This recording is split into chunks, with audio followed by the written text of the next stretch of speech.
আসসালামু আলাইকুম। প্রিয় শিক্ষার্থী, কেমন আছো তোমরা? আশা করি এই করোনাকালীন সময়ে তোমরা বাড়িতে থেকে নিজেদের শরীর সুস্থ রেখে পড়াশোনা চালিয়ে যাচ্ছ। আজ আমি আবারও হাজির হয়েছি তোমাদের জন্য অনলাইন ক্লাসে। প্রথমেই তোমাদেরকে আমি শুভেচ্ছা ও স্বাগতম জানিয়ে শুরু করছি।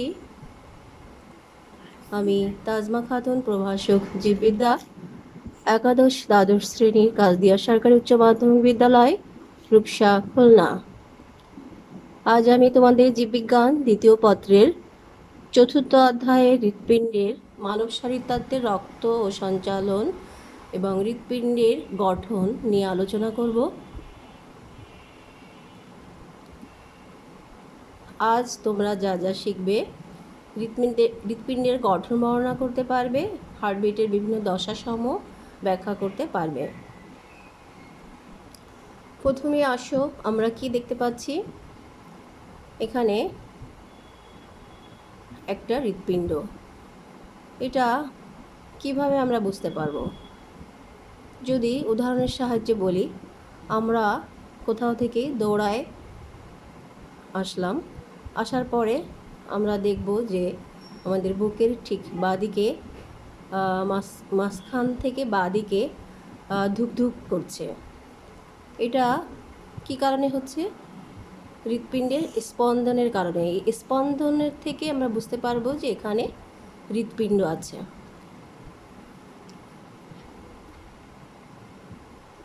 এই হৃৎপিণ্ডের অবস্থানটা কোথায়?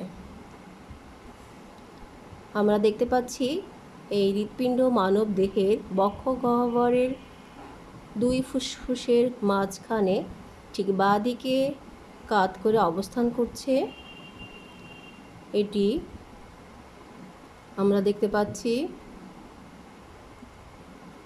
যে এটা মানুষের বক্ষ গহ্বরের মধ্যচ্ছেদার উপরে ও দুই ফুসফুসের মাঝ বরাবর একটু বাঁকা হয়ে অবস্থিত।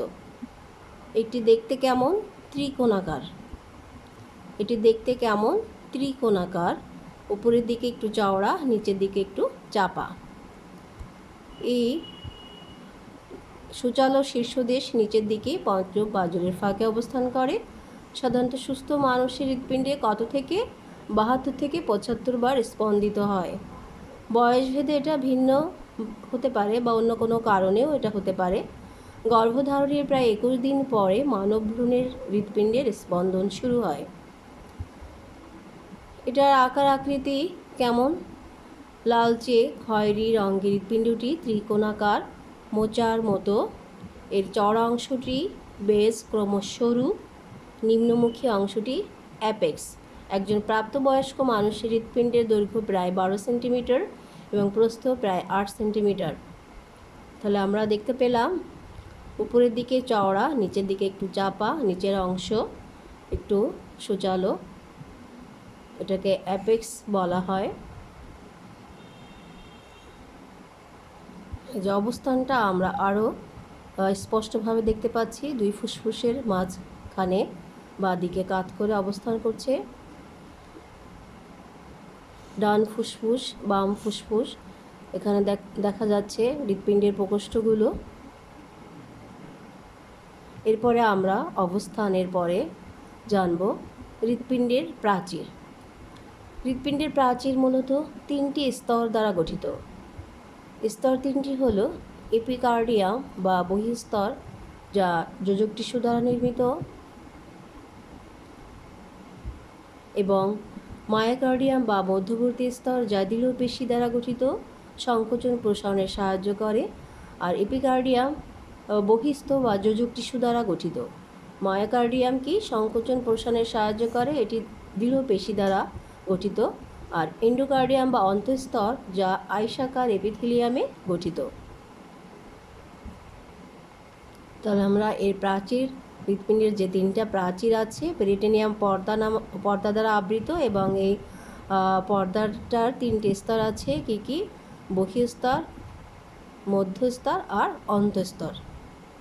এই স্তর 3টি সম্বন্ধে আমরা ধারণা পেলাম। এরপর আসো, external view of the heart, হার্টের বাহ্যিক যে গঠনটা সেটা আমরা কি কি দেখতে পাচ্ছি। এখানে সুপিরিয়ার ভেনা ক্যাভা শরীরের ঊর্ধ্বভাগে থাকে আর নিচের দিকে থাকে ইনফিরিয়ার ভেনা ক্যাভা। আর দেখা যাচ্ছে কি হৃৎপিণ্ডের যে প্রকোষ্ঠগুলো, যে উপরের দিকে যে অংশ একটাকে বলা হবে ডান অলিন্দ আর নিচে হবে ডান নিলয়। আবার উপরের দিকে বাম অলিন্দ এবং বাম নিলয়, এটাকে লেফট ভেন্ট্রিকাল। আর উপরে দেখা যাচ্ছে অ্যাওর্টা, আর হচ্ছে pulmonary vein, pulmonary artery, pulmonary vein এবং করোনারি আর্টারি। আমরা ছবির যে বাহ্যিক অংশগুলো এগুলো আমরা খুব স্পষ্টভাবে দেখতে পাচ্ছি। সুপিরিয়ার ভেনা ক্যাভা এটা, আর নিচে হচ্ছে ইনফেরিয়ার ভেনা ক্যাভা। এটা অ্যাওর্টা, এটা pulmonary artery, pulmonary vein, right atrium মানে ডান অলিন্দ, এটা লেফট ভেন্ট্রিকাল, বাম নিলয়। তাহলে এই অংশগুলো আমরা সুন্দরভাবে দেখতে পেলাম। এবার আসো বাহ্যিক গঠনের পরে হৃৎপিণ্ডের প্রকোষ্ঠ সমূহ। হৃৎপিণ্ডের প্রকোষ্ঠ সমূহকে মূলত 4টি ভাগে ভাগ করা হয়েছে। এটাকে ডান অলিন্দ বা ডান অ্যাট্রিয়াম, ডান নিলয় বা ডান ভেন্ট্রিক্যাল, এভাবে বাম অলিন্দ বা বা অলিন্দ বা নিলয়, এভাবে 4টি প্রকোষ্ঠে ভাগ করা হয়েছে। ভাগগুলো আমরা স্পষ্টভাবে আরও দেখতে পাবো। হৃৎপিণ্ডের 4টি প্রকোষ্ঠ: ডান অলিন্দ রাইট অ্যাট্রিয়াম, ডান নিলয় রাইট ভেন্ট্রিকল, বাম অলিন্দ লেফট অ্যাট্রিয়াম, বাম নিলয় লেফট অ্যাট্রিয়াম ভেন্ট্রিকল। অলিন্দ বা অ্যাট্রিয়াম এই প্রকোষ্ঠের অবস্থান উপরে, তাহলে অলিন্দের অবস্থানটা প্রকোষ্ঠের উপরের দিকে, আর নিচের দিকে থাকে নিলয় বা ভেন্ট্রিকল। হৃৎপিণ্ডের বাঁ দিকের প্রকোষ্ঠ থেকে কি হয়? অক্সিজেন সমৃদ্ধ রক্ত, আর ডান দিকে থাকে কার্বন ডাইঅক্সাইড সমৃদ্ধ রক্ত। বাম দিকের প্রকোষ্ঠ থেকে অক্সিজেন সমৃদ্ধ রক্ত ধমনির মাধ্যমে সমগ্র দেহে প্রবাহিত হয়, আর ডান নিলয় বা ভেন্ট্রিকলের কার্বন ডাইঅক্সাইড সমৃদ্ধ রক্ত পালমোনারি ধমনী পথে ফুসফুসের দিকে ধাবিত হয়। আমরা এই ছবিতে আরও স্পষ্ট দেখতে পাচ্ছি যে হৃৎপিণ্ডের লম্বচ্ছেদ।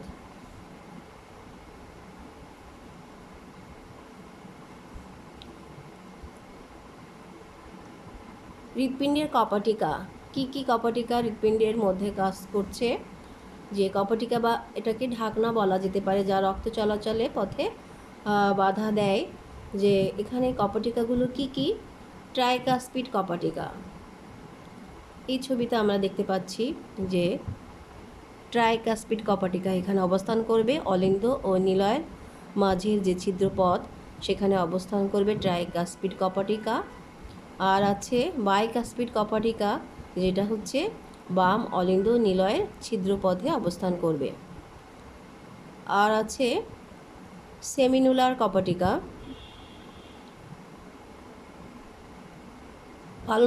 পালমোনারি সেমিনুলার কপাটিকা। এটা ডান নিলয় ও পালমোনারি ধমনির সংযোগস্থলে অবস্থিত। আর অ্যাওর্টিক সেমিনুলার কপাটিকা বাম নিলয় ও অ্যাওর্টার সংযোগস্থলে অবস্থিত। এই যে কিভাবে রক্ত সারা শরীরে ছড়িয়ে পড়ে। দেহের সুপিরিয়ার ভেনা ক্যাভা শরীরের ঊর্ধ্বভাগে, যেটা সুপিরিয়ার ভেনা ক্যাভা, এবং নিম্নভাগ থেকে ইনফিরিয়ার ভেনা ক্যাভার মাধ্যমে কি করছে? এই যে কার্বন ডাইঅক্সাইড সমৃদ্ধ রক্ত ডান অলিন্দে আসছে, অলিন্দ থেকে নিলয়ের যে মাঝে ছিদ্রপথ সেটাকে হচ্ছে ট্রাইকাসপিড কপাটিকা। এইখানে অলিন্দ নিলয় ছিদ্রপথের মাঝে অবস্থান করবে। এখান থেকে কোথায় যাবে? অলিন্দ হয়ে পালমোনারি আর্টারির মাধ্যমে বাইরে বের হয়ে যাবে। আর পালমোনারি শিরার মাধ্যমে অক্সিজেন সমৃদ্ধ রক্ত বাম অলিন্দ থেকে বাম নিলয় আসবে। বাম নিলয় থেকে এই যে বাইকাসপিড কপাটিকা ভেদ করে অ্যাওর্টা হয়ে চলে যাবে। আমরা আরও স্পষ্টভাবে জানার চেষ্টা করছি হৃৎপিণ্ডের অন্তঃগঠন। হৃৎপিণ্ডের প্রকোষ্ঠের সাথে সংযুক্ত যে রক্তনালীগুলো সুপিরিয়ার ভেনা কাভা বা ঊর্ধ্ব মহাশিরা আর ইনফিরিয়ার ভেনা কাভা বা নিম্ন মহাশিরা।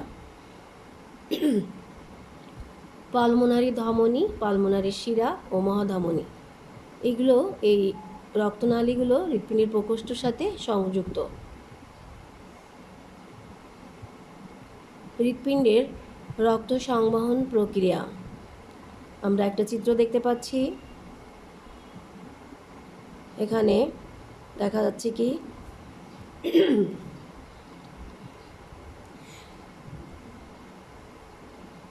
SAN বা সাইনো অ্যাট্রিয়াল নোড, এটাকে সংক্ষেপে SAN বলা হয়, যেটা আমি তোমাদেরকে জানাচ্ছি যে হার্টবিট এটা কি জিনিস। বাইরের কোনো উদ্দীপনা ছাড়াই হৃৎপিণ্ডের ক্রিয়া স্বয়ংক্রিয়ভাবে নিয়ন্ত্রিত হওয়ার এ ধরনের নিয়ন্ত্রণকে মায়োজেনিক নিয়ন্ত্রণ বলে। মায়োজেনিক অর্থ মাসেল অরিজিন বা মায়ো সমান সমান মাসেল, এবং জেনিক অর্থ গিভিং রাইটস টু। হৃৎপিণ্ডের সংযোগী টিস্যুগুলা 4 ধরনের, যথা সাইনোঅ্যাট্রিয়াল নোড বা SAN, সংক্ষেপে SAN বলা হয়। এখান থেকে একটি অ্যাকশন পটেনশিয়াল ইলেকট্রিক্যাল সিগন্যালের মাধ্যমে হার্টবিট শুরু হয়। এই অ্যাকশন পটেনশিয়াল ছড়িয়ে সাথে সাথে স্নায়ু উদ্দীপনার একটি ছোট্ট তরঙ্গ হৃৎপেশির দিকে অতিক্রান্ত হয়। এটি অ্যাট্রিয়ামের প্রাচীরে ছড়িয়ে অলিন্দির সংকোচন ঘটায়। এই SANকে পেসমেকার বলা হয়। তাহলে যেটা আমরা এই ছবিতে দেখতে পেরেছি, এখানে এই যে SAN, এটাকে পেসমেকারও বলা চলে।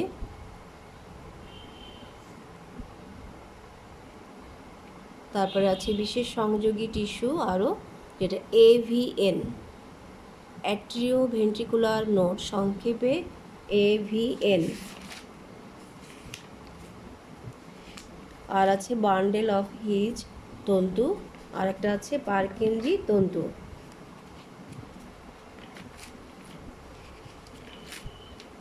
তাহলে এই ফিগারটার মাধ্যমে আমরা দেখতে পাবো যে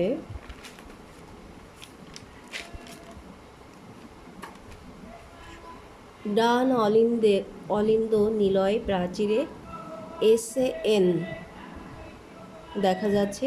এর অনুরূপী গঠন বৈশিষ্ট্যের AVN টিস্যু, যেটা AVN বান্ডেল শীট বিশেষ পেশি তন্তুগুচ্ছের সাথে যুক্ত, এটাকে বলা হবে AVN। SAN থেকে AVN এর উদ্দীপনা, SAN হচ্ছে এটা, এখান থেকে উদ্দীপনা AVN এ আসবে। AVN এ উদ্দীপনা পরিবহনে 0.3 সেকেন্ড সময় লাগে। AVN এ আগত উদ্দীপনা 0.9 সেকেন্ড দেরি করে। AVN থেকে উদ্দীপনা AVN বান্ডেলের মাধ্যমে ভেন্ট্রিকুলার পেশিতে পৌঁছায়, এখানকার যে পেশি সেখানে পৌঁছাবে। এরপরে যে অংশটা bundle of his, bundle of his হৃৎপিণ্ডের এই বিশেষ টিস্যুটি AVN নোড থেকে উৎপন্ন হয়। এই AVN নোড থেকে উৎপন্ন হবে বান্ডেল অফ হিজ। এটা আন্তঃভেন্ট্রিকুলার প্রাচীরের পশ্চাৎ প্রান্ত পর্যন্ত বিস্তৃত থাকবে। এটা ডান ও বাম শাখায় বিভক্ত হয়েছে। এখানে দেখা যাচ্ছে যে এটা SANটা কী করছে, AVNটা সামনের দিকে এসে দুটি ভাগে ভাগ হয়ে গেছে, এই যে দুটো শাখায় ভাগ হয়েছে এবং বিভক্ত হয়ে ভেন্ট্রিকুলার পারকিনজি তন্তুতে মিলিত হয়েছে। ভেন্ট্রিকুলার পারকিনজি তন্তুতে মিলিত হয়েছে। পারকিনজি তন্তু, এই তন্তুগুলো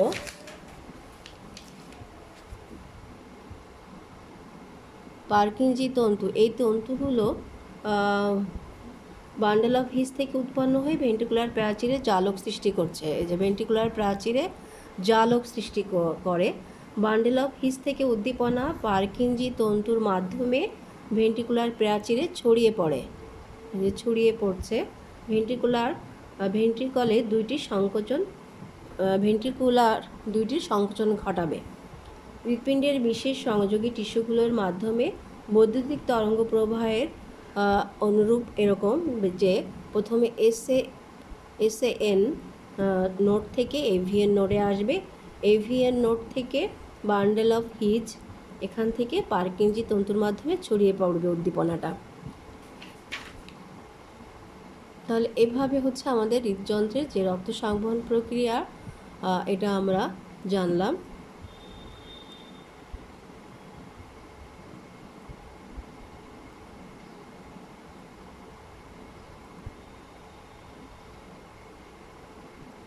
আমাদের মূলত এখানে হৃৎপিণ্ডের যে রক্ত সঞ্চালন প্রক্রিয়া, কিভাবে রক্ত অলিন্দ আর নিলয়ের মধ্যে থেকে ডান থেকে বাম দিকে বেরিয়ে যায় সেটা আমাদের জানার প্রয়োজন বেশি ইম্পর্টেন্ট। যে হৃৎপিণ্ডের গঠন এবং চিত্র, এই চিত্রটা খুবই ইম্পর্টেন্ট, এটা আমরা আঁকা শিখব।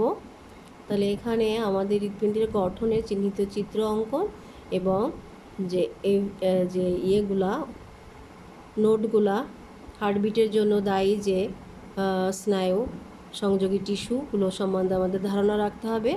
তাহলে আমরা হৃৎপিণ্ডের গঠন সম্বন্ধে বিস্তারিত জানতে পারবো। বিশেষ সংযোগী টিস্যুগুলো জানলাম।